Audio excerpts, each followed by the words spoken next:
Hello friends, welcome back to my channel Teju talks. రీసెంట్గా మేము మలేషియాకి వెళ్ళాము. మీరు నా ఛానల్కి ఆల్రెడీ సబ్స్క్రైబ్ చేసుకుంటే మీకు ఈ విషయం తెలిసే ఉంటుంది. మీరు కనుక నా ఛానల్ని ఫస్ట్ టైం చూస్తున్నట్టయితే ప్రీవియస్ వీడియోస్ ఐ కార్డ్లో కానీ డిస్క్రిప్షన్లో కానీ మెన్షన్ చేస్తా, ఒకసారి చెక్ చేయండి. నా వీడియోస్ నచ్చితే లైక్ కొట్టి సబ్స్క్రైబ్ చేసుకోండి, బెల్ ఐకాన్ని కూడా క్లిక్ చేయండి. ఇంకా ఆలస్యం చేయకుండా ఈరోజు వీడియోలోకి వెళ్ళిపోదాం. ఈరోజు వీడియోలో వరల్డ్స్ 7th లార్జెస్ట్ టవర్ గురించి మాట్లాడుకుందాం. ఈ టవర్లో మనం ఏం కవర్ చేస్తాం, వాటి టైమింగ్స్, ప్రైజెస్ అన్ని డీటెయిల్డ్గా వీడియోలో చెప్తా. వీడియో మొత్తం స్కిప్ చేయకుండా చూడండి. ఈ కేఎల్ టవర్కి మా ట్రిప్లో 4th డే వెళ్ళాం. డైలీ మలేషియా లంకావీలో మా డే ఆఫ్టర్నూన్ నుంచే స్టార్ట్ అయ్యేది తిరగడం. ఎందుకంటే India time Malaysia time set అవ్వకో లేదో మా హెల్త్ కూడా ఆ టైంలో పెద్దగా సపోర్ట్ చేయలేదు మార్నింగ్స్ లేచి స్టార్ట్ అవ్వడానికి. సో ఆఫ్టర్నూన్స్ లంచ్ అయిన తర్వాతనే తిరగడం స్టార్ట్ చేసేవాళ్ళం మలేషియాలో. సో ఇవాళ యాజ్ యూజువల్గా లంచ్కి లిటిల్ ఇండియా అనే ఒక ప్లేస్ మలేషియాలో ఫేమస్. అక్కడైతే మన ఇండియన్ ఫుడ్ దొరుకుతుంది అని అక్కడ లంచ్ చేయడానికి వెళ్ళాం. లిటిల్ ఇండియాలో మోస్ట్లీ ప్యూర్ వెజ్ రెస్టారెంట్స్ ఉంటాయి. మిగతా ప్లేసెస్లో నాన్ వెజ్ ఎక్కువగా ఉంటుంది. దానికోసమే దూరమైన ఫుడ్ కోసం 2-3 టైమ్స్ అక్కడికి వెళ్ళాం. మినీ మీల్స్ ఒకటి, పన్నీర్ ఫ్రైడ్ రైస్ ఒకటి తినేసి కేఎల్ టవర్కి గ్రాబ్లో స్టార్ట్ అయిపోయాం. ఇంతకీ నా ప్రీవియస్ వీడియోస్లో కేఎల్ టవర్ దగ్గర క్యూ ఉంది అని ట్విన్ టవర్కి కవర్ చేయడానికి వెళ్ళామని చెప్పా కదా, మీకు గుర్తుందా? ఇవాళ ప్రీవియస్ వీడియో కన్నా డబల్ క్యూ ఉంది. కానీ మాకు వేరే ఆప్షన్ లేక వెయిట్ చేసి మరీ వెళ్ళాము. టోటల్గా ఈ టవర్లో 3 కవర్ చేయాల్సినవి ఉన్నాయి. కింద ఫ్లోర్లో టికెట్స్ తీసుకుని లైన్లో వెయిట్ చేస్తే లిఫ్ట్లోకి పైకి వెళ్ళొచ్చు. మిడిల్లో అబ్జర్వేషన్ డెక్ ఉంటుంది. అన్నిటికన్నా పైన ఓపెన్ ఏరియా ఉంటుంది. దాన్ని స్కై డెక్ అంటారు. అక్కడ ఇంకో 2 గ్లాస్ బాక్సెస్ ఉంటాయి. వాటిలో నుంచి మలేషియాని నైట్ వ్యూలో కవర్ చేయొచ్చు. మలేషియా సిరీస్ లాస్ట్లో ఈ ట్రిప్లో మేము కవర్ చేసిన places, cost, hotels, flights, timings అన్నిటి గురించి ఒక వీడియో చేస్తా. అలాగే మేము చూడని ప్లేసెస్ని ఏమి యాడ్ చేయొచ్చు, ఏ టైం ప్రకారం ఏ ప్లేసెస్ బాగున్నాయి అన్ని డీటెయిల్డ్గా ఐటనరీలా చెప్తాను. దాన్ని బట్టి మీరు ప్లాన్ చేసుకోవచ్చు నెక్స్ట్ టైం మలేషియాకి. సో అన్ని వీడియోస్ని మిస్ కాకుండా చూడండి. కేఎల్ టవర్ దగ్గర టవర్ వాక్ అని ఒకటి ఉంటుంది. సుమారు 100 మీటర్స్ పైన గ్లాస్ మీద నడవచ్చు. 100 మీటర్స్ అంటే సుమారు 20 ఫ్లోర్స్ పైన వాక్ అనుకుంటా. సో దీనికి ఎంట్రీ టికెట్స్ ఉంటుంది. అడ్వెంచర్స్ ఇష్టపడే వాళ్ళకి నచ్చుతుంది. సో సేఫ్టీకి తాడుతో లాక్ చేసి వదిలేస్తారు. అయితే వాక్ స్టార్ట్ చేసే ముందు ఈ రైడ్లో మాకు ఏమైనా అయితే మాదే బాధ్యత అని ఒక ఫామ్ మీద సైన్ చేసి వెళ్ళాలి. కింద నుండి చూస్తే పెద్ద కష్టంగా అనిపించలేదు. సో అందుకే నేను ట్రై చేయలేదు. లిఫ్ట్లో ముందు డైరెక్ట్గా పైకి వచ్చేసి స్కై బాక్స్ కవర్ చేశాక అబ్జర్వేషన్ డెక్ని కవర్ చేసుకొని కిందకి వెళ్ళిపోవచ్చు. 2 స్కై బాక్సెస్ టవర్కి 2 సైడ్స్లో ఉంటుంది. ఒక బాక్స్ మెర్డికా వ్యూని, ఇంకొకటి ట్విన్ టవర్ వ్యూని కవర్ చేస్తుంది. 2 స్కై బాక్సెస్కి ఎంట్రీ టికెట్స్ విడివిడిగా తీసుకోవాలి, లేదా ఒకటి కవర్ చేసినా సరిపోతుంది. యాజ్ యూ విష్, మీరు దేన్ని కవర్ చేయాలనుకుంటున్నారో ఏ వ్యూని దానికి తగ్గట్టు టికెట్ అనేది తీసుకోవాలి. ఒకసారి బాక్స్లోకి వెళ్ళాక 40 మినిట్స్ టైం ఇస్తారు. మనం పిక్స్ దిగినా లేకపోతే వ్యూస్ చూసినా ఆ టైంలోనే కవర్ చేయాలి. టోకెన్ వైజ్ నెంబర్స్ని అనౌన్స్ చేస్తారు. అక్కడ స్క్రీన్స్ కూడా ఉంటాయి. ఏ టోకెన్ ప్రెజెంట్ బాక్స్లో ఉన్నారు అని దాన్ని బట్టి మీరు వెళ్తే సరిపోతుంది. అనుకోకుండా మేము వెళ్ళినప్పుడు చాలా తెలుగు ఫ్యామిలీస్ ఉన్నాయి. వాళ్ళని కలిసాం. ఒకరికొకరం పిక్స్ తీసుకున్నాం. వేరే దేశంలో మన ఇండియన్ పీపుల్ని, దట్టు తెలుగు పీపుల్ని కలిసాక చాలా బాగా అనిపించింది. కేఎల్ టవర్ని ఈవినింగ్ టైంలో కవర్ చేస్తే పర్ఫెక్ట్ ఉంటుంది. సన్లైట్లో అలాగే నైట్ అయ్యాక వ్యూస్ చాలా బాగున్నాయి. అంత పెద్ద టవర్ నుంచి సిటీ ఎంత అందంగా అలాగే చిన్నగా కనిపించిందో. ట్విన్ టవర్స్లో అబ్జర్వేషన్ డెక్ కన్నా కేఎల్ టవర్లో స్కై బాక్స్ హైట్లో నుంచి కవర్ చేయొచ్చు. కానీ కేఎల్ టవర్ కన్నా ట్విన్ టవర్సే హైట్ వైజ్గా ఎక్కువ. మధ్యలో ట్విన్ టవర్స్కి కలర్స్ చేంజ్ చేస్తారు. అప్పుడైతే సిటీ ఇంకా కలర్ఫుల్గా కనిపిస్తుంది. ఇంతకీ స్కై బాక్స్ గ్లాస్తో అని చెప్పాను కదా, అది ఫుల్ బాక్స్ గ్లాస్తో ఉంటుంది.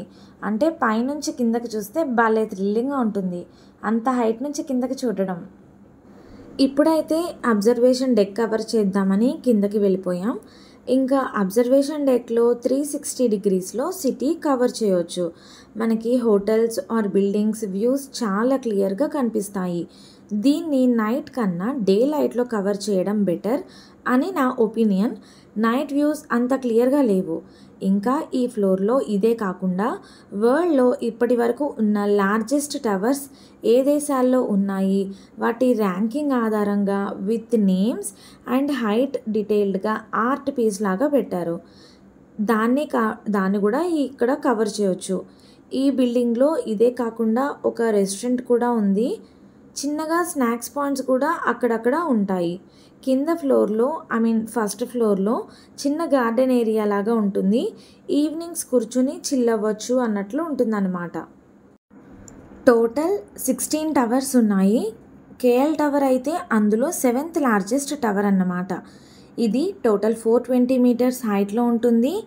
ఇది 1996లో ఓపెన్ చేశారు. ఈ టవర్లో 103 ఫ్లోర్స్ ఉంటాయి. పైన 103rd ఫ్లోర్లో ఓపెన్ ఏరియా స్కై డెక్ ఉంటుంది అన్నమాట. మంచిగా టవర్ మొత్తం కవర్ చేసి కొన్ని పిక్చర్స్ దిగి షాపింగ్కి వెళ్దాం అనుకున్నాం.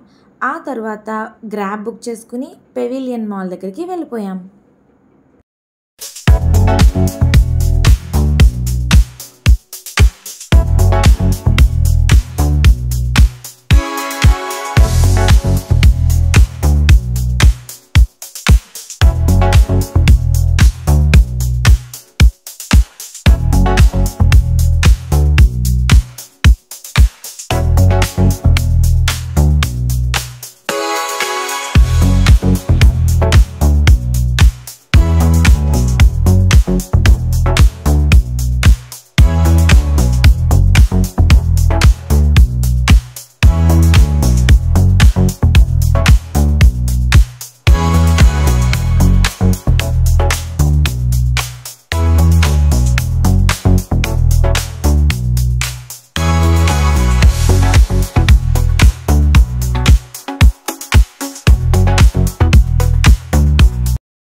బుకెట్ బింతాంగ్ ఫేమస్ ఫర్ స్ట్రీట్ షాపింగ్.